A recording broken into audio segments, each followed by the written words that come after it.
Hey guys, John here. Welcome to Proofreading University. And today I want to talk to you just a little bit about scope creep.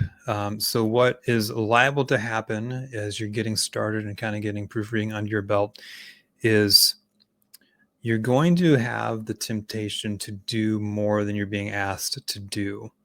I know this because if you're into proofreading and editing, you're probably into reading, you're probably a grammar nerd, you're probably really into making sure that whatever you're looking at is going to come back pristine and clean and amazing. And to a degree, yes, that's what you're being paid for. But what can happen is you can end up taking on too much and doing things you're not being paid to do, which in turn undervalues your work and basically gives clients something for free that maybe they should be charging for. So let me give you an example of what I mean.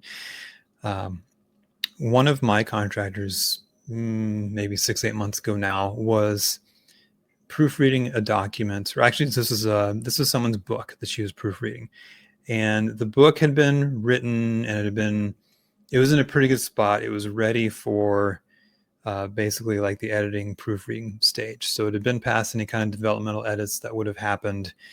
And it was really just ready for that final review for grammar and spelling and whatnot. And so I had her do that work and she did it. And then it came back to me and I was reviewing it and she had made a number of comments in the document that were much more of like a developmental editor type nature. Like, oh, do we really want this call to action here? Or maybe this section would be better in this other place, or this whole paragraph needs to be reworded. And I appreciate the thought and care that goes into that. And this is not a knock against her or anyone, but the issue was the client isn't paying for a developmental edit. They're paying for basic proofreading and editing. If they want a developmental edit, that's a different rate, that's a different charge, and that's actually done at a different point in the process, honestly.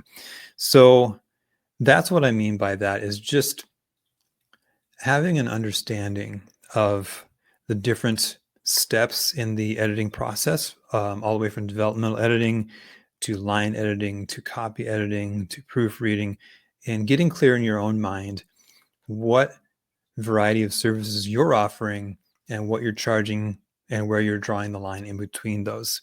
So I'm not going to say there's a right or wrong answer. Maybe you find a way to be financially viable by offering proofreading, and you also offer comments. Maybe that's what you've agreed upon with the with the client. I don't know, but my point is just to be very clear in your own mind, and then with your client's communications and any kind of contracts you form and sign, what it is you're doing and what it is you're not doing. Because again, you don't want to be giving developmental edit comments when you're proofreading, because those are two different things and they need to be done separately and paid for separately. Now, that's not to say that you can't go above and beyond, because I do argue for that in some of my other videos. You can definitely still find ways to provide value and show your worth by giving away some things for free. For example, I have at least one video on how to create a style guide for a client. Like, that's a valuable add-on you can add for free because it takes almost no time and it's something that's going to help the client long-term. So that's not what I'm talking about. But I'm just talking about having a clear idea of what you're doing and what you're being paid to do and what you're not being paid to do. Because if you don't have that idea and it's not clearly communicated to the client, then you're going to run into scope creep, where you're doing an awful lot of extra work for no pay. All right, well, I hope that video helps you out. I hope it helps you think about the way that you run your proofreading business and some questions to ask. If you liked it, feel free to like, comment, subscribe, do all the things so we can reach more people, so we can help them grow their businesses as well. And with that, hope you have a great day.